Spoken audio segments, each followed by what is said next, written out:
Salut, c'est Season. Petite vidéo vite fait à la va-vite. Je suis désolé s'il n'y a pas de fond de vidéo ni rien, mais voilà, tout simplement, on va parler de deux dossiers mercato assez importants, on va dire. Donc, vous savez que moi j'ai fait l'OM, Nata Sanotti, eux, ils ont fait le Barça.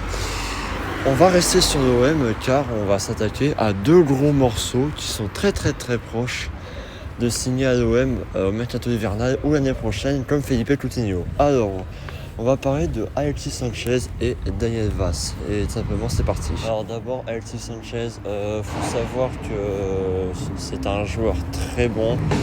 Il a signé à l'Inter de Milan en provenance de Manchester United, mais son niveau de jeu est au très bas. Les statistiques sont pas très bons.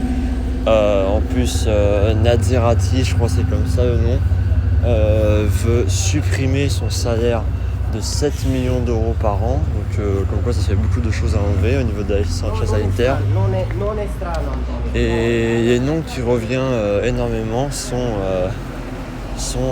surtout le premier, c'est l'Olympique de Marseille. Alors, les rumeurs sur l'OM ont débuté il y a à peine une semaine de ça.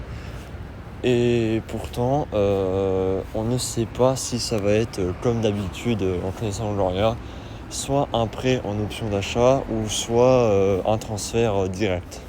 Il faut savoir que le contrat d'Alexis Sanchez se termine en 2023, donc littéralement la saison prochaine. Et donc du coup, si Alexis Sanchez ne voudrait pas prolonger avec l'Inter Milan, pourquoi pas un transfert gratuit du côté de l'Olympique de Marseille.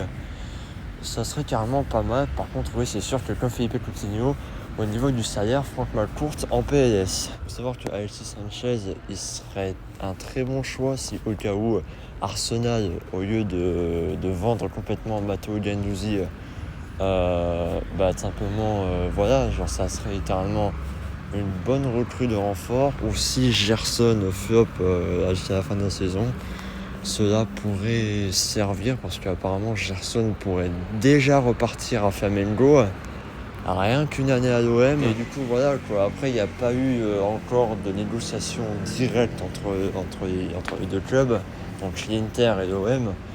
Mais pourquoi pas, durant le mercato hivernal, on pourrait s'attendre à une grosse surprise. Maintenant, parlons du dossier Daniel Vaz qui date depuis environ l'été dernier. Alors, l'international danois de 32 ans, oui, 32 ans, va tout simplement signer à l'OM. Alors certes, il y a eu de nombreux clubs comme Séville ou Copenhague, mais celui qui est en tête de course, c'est bien évidemment l'OM, et ce depuis cet été. Alors il faut savoir que Daniel Vaz a failli signer à l'OM cet été, mais les dirigeants de Valence ont préféré qu'il termine la fin de son contrat, on va dire, et pourquoi pas essayer de le faire prolonger au cas où si Valence fait une bonne saison. Finalement, information de dernière nouvelle, il ne prolongera pas. Et puis c'est vrai que voilà, Valence perd quand même un gros morceau sur Daniel Vaz, c'est pas rien quand même. Et voilà, Vaz et Sanchez, ce sont tous les deux des joueurs pré-retraités, mais ils sont encore très bons au niveau de l'expérience.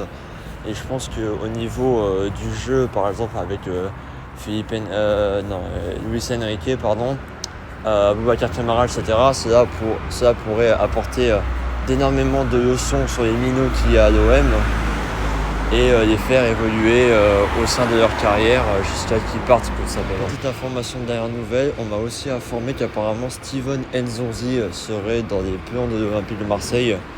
Donc le défenseur champion du monde serait dans les plans de l'OM. Saliba pourrait aussi rester définitivement comme Guendouzi et Lopez. Et apparemment la rumeur Felipe Coutinho pourrait reprendre dès l'été prochain. Sur ce, je vous dis à très bientôt pour une nouvelle vidéo mercato. C'était Season, à plus.